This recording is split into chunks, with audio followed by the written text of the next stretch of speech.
Hello everyone, welcome back to my channel Bongpuriya. I hope তোমরা সবাই খুব ভালো আছো আর আমিও ভালো আছি। তো আজ তোমাদের সাথে শেয়ার করব দারুণ স্বাদের একটা আচারের রেসিপি। তো সেটা বানাবে আমার মা। তো ফাইনালি মা আমগুলোকে ভালো মতো ধুয়ে পিস পিস করে কেটে নিয়েছে আর হালকা হলুদ মাখিয়ে রোদ্রে শুকিয়েও নিয়েছে। তো তোমরাও এইরকমটাই করে নেবে। তো এখানে মশলার জন্য তৈরি করে নেব গোটা জিরে, ধনে, মৌরি আর শুকনো লঙ্কা। তো এখানে আগের থেকেই মা কড়াইটাকে বসিয়েছিল যাতে খুব সহজে গরম হয়ে গিয়ে ভাজা মশলাগুলো তাড়াতাড়ি ভাজা হয়ে যায়। আর তোমরা চাইলে আমগুলো কাঁচাও রাখতে পারো। আসলে হালকা একটু শুকিয়ে নিলে আমের আচারটা অনেক দিন অবধি লাস্টিং করতে পারে। তো মা দেখো এখানে মশলাটা ভেজে নিয়েছে। তো তোমরাও এইভাবেই ভেজে নেবে হালকা করে শুকনো কড়াই।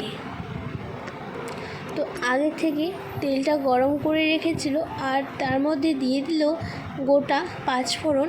আর এই পাঁচফোড়নের স্বাদ কিন্তু আচারে আরও দ্বিগুণ বাড়িয়ে দেয়। তো দেখো এখানে কাঁচা আমগুলোকে মা এবারে দিয়ে দিল।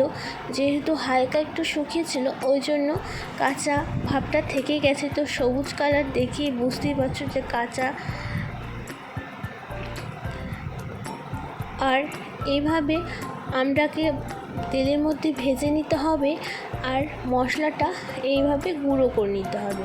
তো মা এখানে শিলনোড়াতেই মশলাটা করে নেবে, যেহেতু মিক্সারে করলে সেই মশলার টেস্টটা আলাদা হয় আর শিলনোড়াতে করলে সেই মশলার স্বাদ কিন্তু আরও দ্বিগুণ বেড়ে যায়।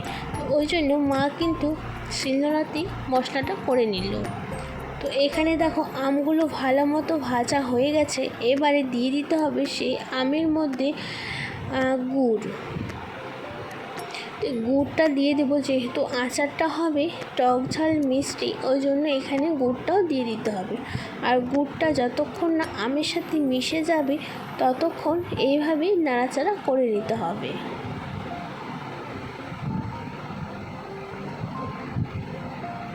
তো এখনও যারা আমার এই চ্যানেলটি সাবস্ক্রাইব করোনি তারা ঝটপট চ্যানেলটি সাবস্ক্রাইব করে নিও আর পাশে থাকা বেল বাটনটা অবশ্যই প্রেস করে দিও। তো দেখো আমটা আর গুড়টা ধীরে ধীরে কীভাবে মিশে যাচ্ছে। তো এইভাবে অনেকক্ষণ ধরে নাড়াচাড়া করবে আর যতক্ষণ না ভালো মতো আম আর গুড় একসাথে মিশে যাবে ততক্ষণ কিন্তু নাড়াচাড়া করতেই হবে। তো এখানে এবারে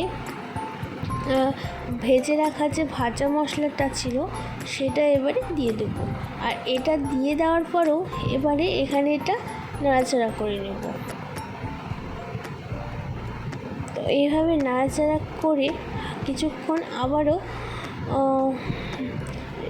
রেখে তো গ্যাসের ফ্লেমটাকে অফ করে দিতে হবে। তো ফাইনালি আমার আচারটা হয়ে গেছে।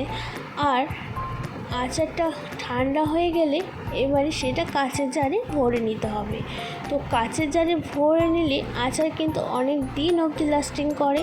তো তোমরাও কিন্তু চেষ্টা করবে যাতে একটা কাঁচের জারে আচারটা ভরে রাখা যায়। ভালো লাগলে অবশ্যই লাইক, কমেন্ট, শেয়ার। বাই।